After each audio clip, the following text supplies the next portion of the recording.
HighBridge, a division of Recorded Books, presents Stress-Free Diabetes, Your Guide to Health and Happiness by Joseph P. Napora, Ph.D., LCSW-C.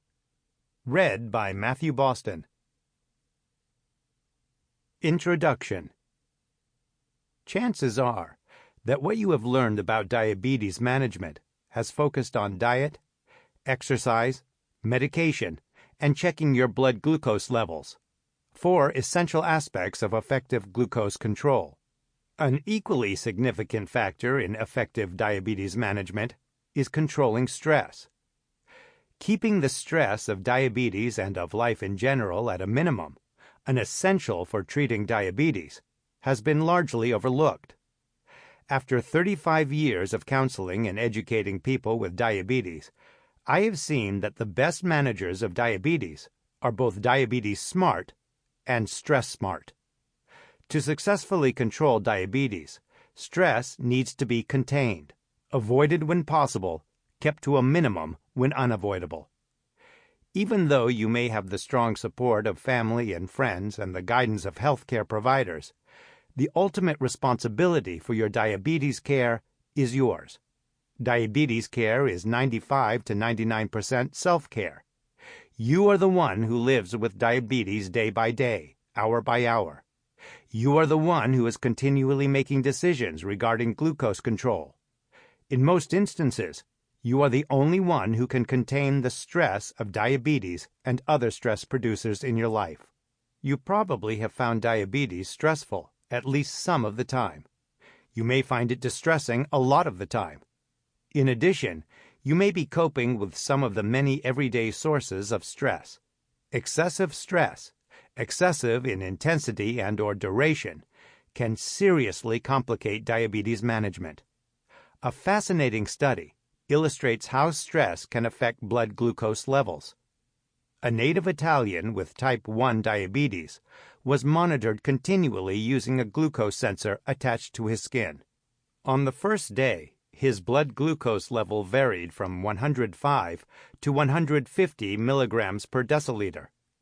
The next day, his activities were very similar to those of the first day, with one exception. He went to watch his favorite soccer team play a match. Once the game started, his blood glucose level began to rise. At a critical point in the game, the level peaked at 302 milligrams per deciliter. He had not eaten for several hours. The dramatic rise in his blood glucose level was a reaction to stress. Europeans tend to be fanatical about their soccer. The subject of the study saw the possibility of his team losing, and he perceived this as a threat, which triggered the stress response. The result was a considerable increase in his blood glucose level. The stress response, often referred to as the fight or flight response, is a physiological and psychological reaction to the perception of danger. The soccer fan's reaction was comparable to the reaction of the prehistoric caveman, who is suddenly confronted by a vicious, saber-toothed tiger. Seeing the tiger activates the fight-or-flight response, which causes a range of hormonal activity that prepares the caveman to run or fight the beast. These hormonal changes have immediate effects on body and mind. The fight-or-flight response is invaluable in the presence of real danger, but there are many situations in modern times for which the response is overreactive. Concerns about finances or the well-being of a loved one can be serious matters, but mobilizing as if it was a physical threat would be a false alarm. Imagine fire engines responding to a false alarm. High costs with no benefits. Excessive stress may be harmful, sometimes permanently. In addition to raising blood glucose levels, too much stress can increase blood pressure and diminish the effectiveness of the immune system. Anything that feels threatening can trigger the stress response. The fear of complications or concerns about a sudden drop in blood glucose levels could be your saber-toothed tiger. Fear and other emotions are generally a reaction to what is believed to be happening in a given situation. Everyone is a product of his or her beliefs. We perceive danger when we believe there is danger. Whether the situation is dangerous or not, the result is the same. Mind and body respond in a dramatic way. The stress response is described in detail in chapters 1 and 2. Unfortunately, there are aspects of diabetes, and of modern times in general, that tend to arouse the perception of danger or the intensification of a serious situation. The successful stress manager distinguishes between beliefs that are real and those that are based on assumptions, myths, and other mistruths. Making this distinction is a central theme for this book. Goals. This book has 4 major goals: to encourage you to make the containment of stress a high priority, to raise your awareness of the signs and effects of excessive stress, to inform you of the value, powers, and ways of a mindful approach to managing diabetes, to give you the structure and tools for effectively containing the stress of diabetes and of life in general. You will learn everything you need to know to manage the stress in your life. This does not mean that life will be stress-free. In fact, sometimes stress is helpful. Stress can motivate us to do something we should do, but wouldn't do without the pressure to do it. Would you stick yourself 3 or 4 times a day if you didn't have serious concerns about controlling your diabetes?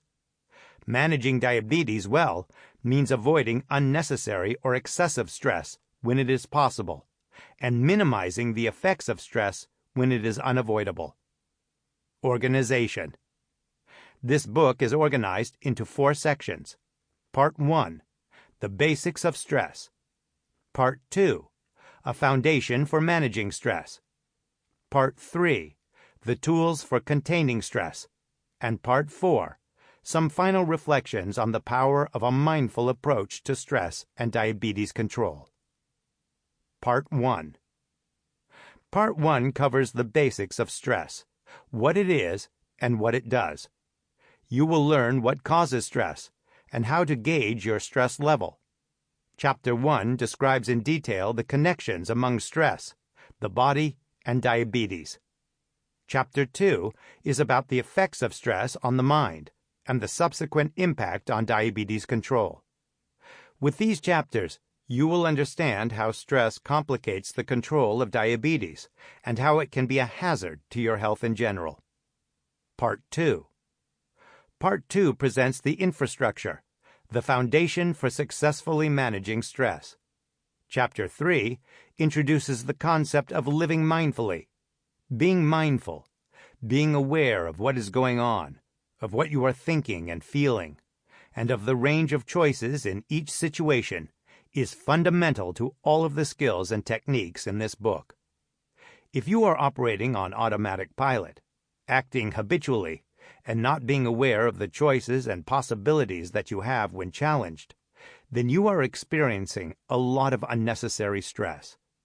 A primary goal here is to help you make the shift from living mindlessly to living mindfully, to achieving the optimum state of personal empowerment, optimum levels of competence and confidence. If you are about to undertake an important and challenging journey, a venture that might entail some risk to your well-being, what would you do before getting underway? Hopefully, you would prepare by gathering all of the resources you will need to succeed. You would mindfully plan and prepare to succeed. Managing diabetes is a lifelong journey that can be seriously challenged by stress.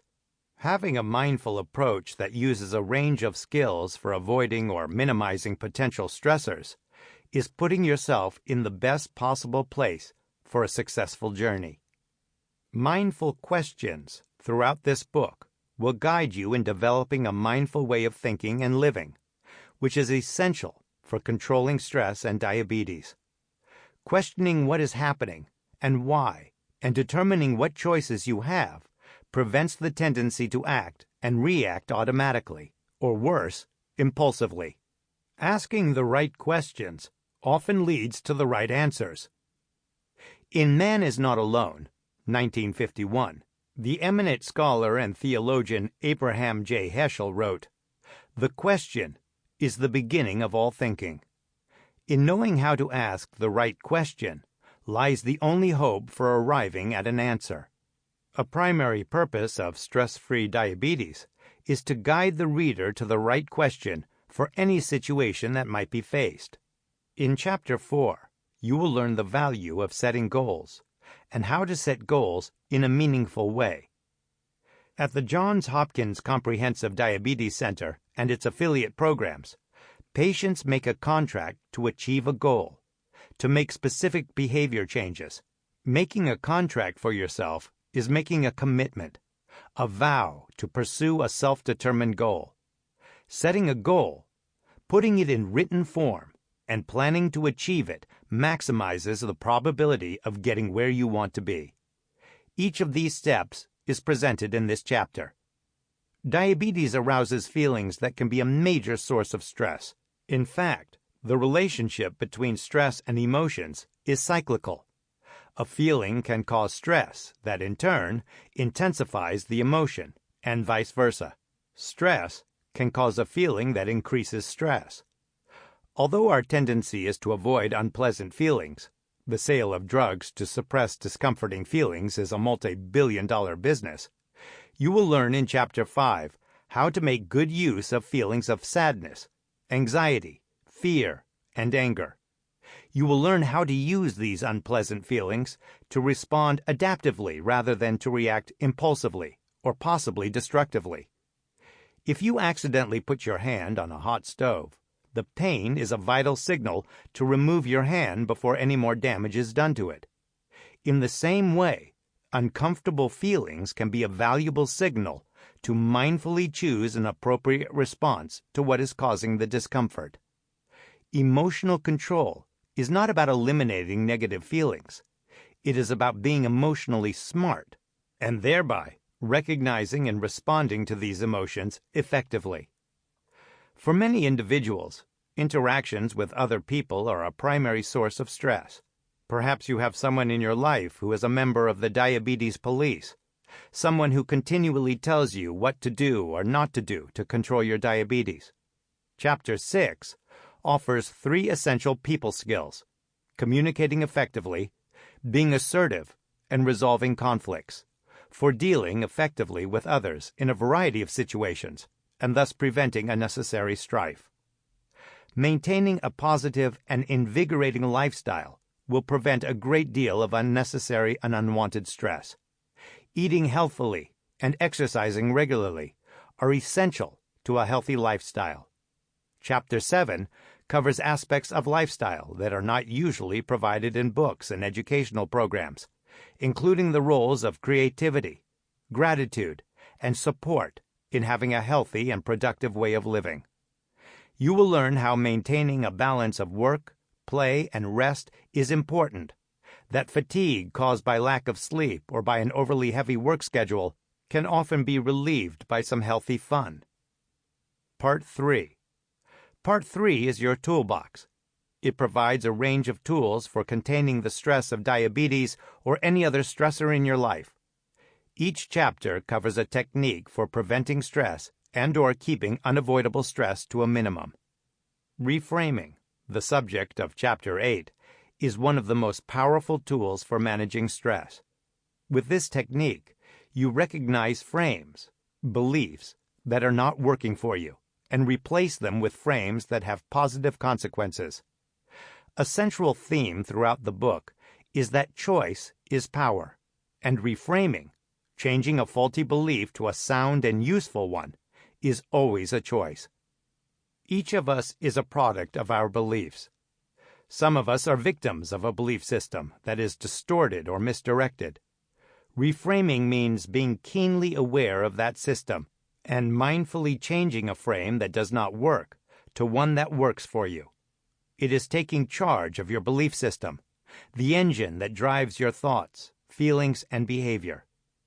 The frame of letting go is relevant to many stressful situations. Chapter 9 is devoted to the option of freeing yourself from something stressful, as opposed to holding on to it, even though it is causing you considerable agony. Holding on to faulty beliefs that result in maladaptive patterns and habits is acting mindlessly. Giving up these unfavorable patterns and habits is gaining significant control of your life. Chapter 10 introduces several other frames that are consistent winners, frames that can change a bad situation into a good one.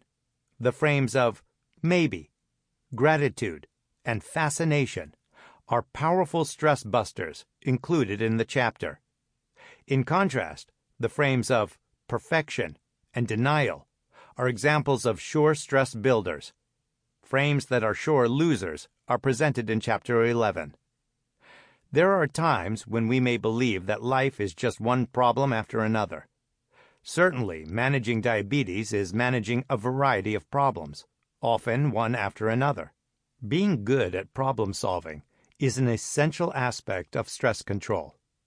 Chapter 12 presents a step-by-step approach to solving problems. Because your strengths will play an important role in solving many kinds of problems, you will learn how to identify your strengths and make them stronger. Anticipating a potential problem can be the easiest way to avoid unnecessary stress. Chapter 13 reviews specific scenarios that people with diabetes commonly experience, with consistent negative results. Suppose, for example, that you are going to visit family on a holiday, and you know that they cook and eat in ways that do not suit you. What can you do to avoid an unpleasant outcome? When you anticipate the problem, you have time to take the steps necessary to take care of yourself. The benefits of humor, mirth, and laughter are the focus of Chapter 14. Research has shown positive results in relieving suffering, even if only temporarily. Hospitals and cancer centers around the country use videotapes and DVDs to provide patients the opportunity to get some respite from their pain and anxiety. The saying, "Laughter is the best medicine," has proven to have merit for many individuals who are dealing with illness or another hardship. As you practice being mindful, you may be amazed at how much time you spend imagining something, and how often what you are imagining is negative. You also might realize that what you imagine has the same effect as what really happens to you. However, the good news is that when you are aware of imagining something unpleasant, you can shift to a mental image that has the very opposite effect. It is similar to the process of reframing. With this tool, it is changing a faulty image to a positive one. When you begin to mindfully use your imagination to enrich your life, Chapter 15, it will be like finding a treasure in your backyard.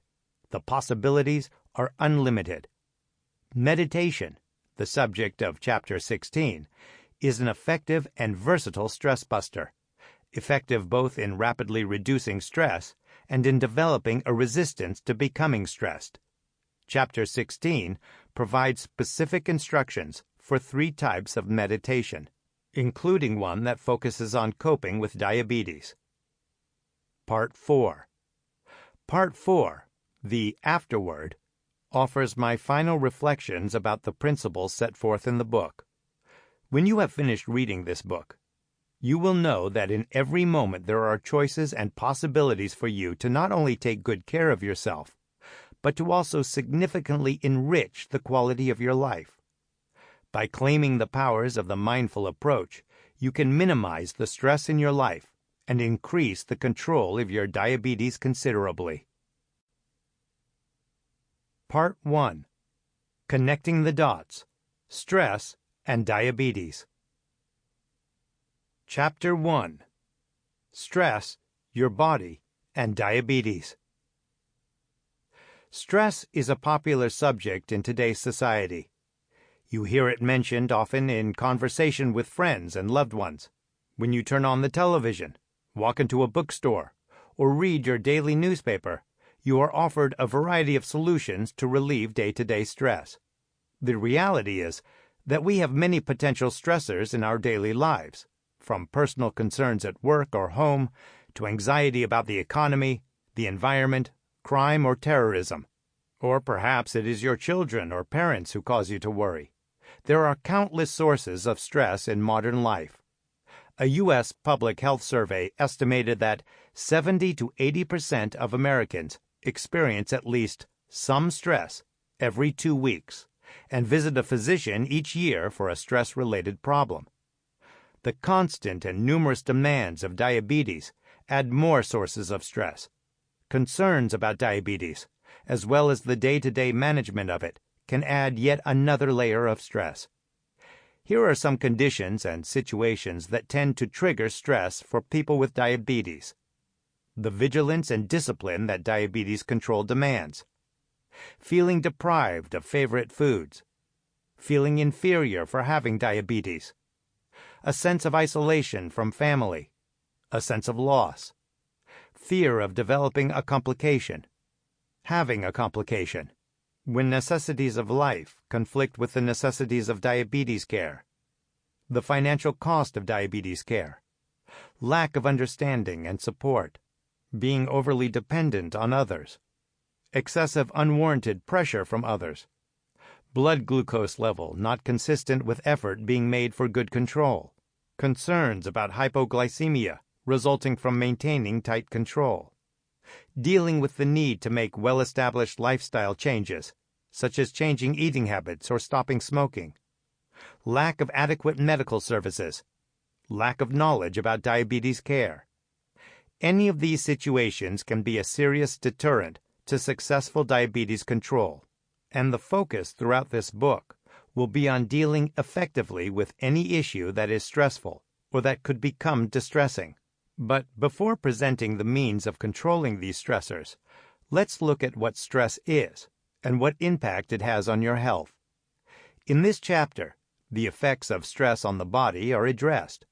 In Chapter 2, the effects on the mind are explored. Stress is not just something that is uncomfortable.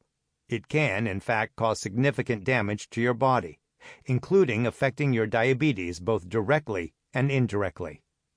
What is stress? Stress is a reaction to a perceived threat. The reaction is generally both physical and emotional and can be very intense, regardless of whether the threat is real or imagined. You may have heard this reaction to a threat referred to as the fight or flight response. This name refers to the survival aspect of the stress response.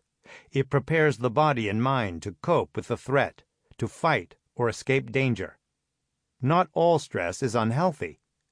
When the intensity of the stress response is in line with the intensity of the threat, the stress response is useful and sometimes essential. For example, complications are a threat to most people with diabetes. Some degree of stress is likely to motivate you to do what is necessary to manage it and minimize the risk of complications. If you didn't have some fear of complications, or of some other troubling aspect of diabetes, what would entice you to stick yourself to draw blood several times a day, or to resist eating something that you know will be so yummy? Concerns about the consequences of doing or not doing something motivate healthy behavior, even when it is difficult to do so. The problem is that, depending on the way your nervous system has been programmed, the perception of a threat can be unreal or exaggerated, so the stress response can be inappropriate or overly intense, a false alarm. In addition, although the nervous system is designed to respond adaptively to stress, it can become overwhelmed by the chronic stress that is so common in modern times. Unfortunately, there are many things in life that can trigger the stress response. Inappropriate, over-intense, or prolonged stress responses can result in a range of undesirable consequences. For the individual with diabetes, the results can be even more troublesome. Excessive stress generally increases blood glucose levels for type 2 diabetes, complicates glycemic control for both type 1 and type 2 diabetes, and impairs effective self-care. What does the fight or flight response do? Put yourself in the situation of a caveman who has just come face to face with a mean-looking saber-toothed tiger. You quickly try to decide how best to survive this situation. Do you run and hopefully escape the best, or do you fight it? Either way, you will need a body that is equipped to handle the situation, and fast. In this or any other situation that is perceived as a threat, as soon as your brain recognizes danger, It releases an array of stress hormones, including adrenaline, cortisol, epinephrine, and norepinephrine. They, in turn, activate the systems needed to survive this threat, causing them to pump up to their maximum levels. All activities not needed to fight or run are reduced or minimized. The message of the fight or flight response is to prepare the body to be as fast, strong, and invulnerable as possible. As a result, numerous changes take place in the body. Eyes dilate to see better. Cardiovascular output increases to deliver oxygen and energy to muscles, which means that heart rate and blood pressure increase. At a very high stress level, heart output may be 5 times greater than at rest. Major arteries constrict to increase pressure, so blood is delivered with greater speed. Blood becomes more viscous to avoid excessive bleeding if injured. Breathing increases rapidly to increase oxygen supply. Blood flow to the digestive tract decreases in order to send more blood to the brain and muscles, where it is most needed.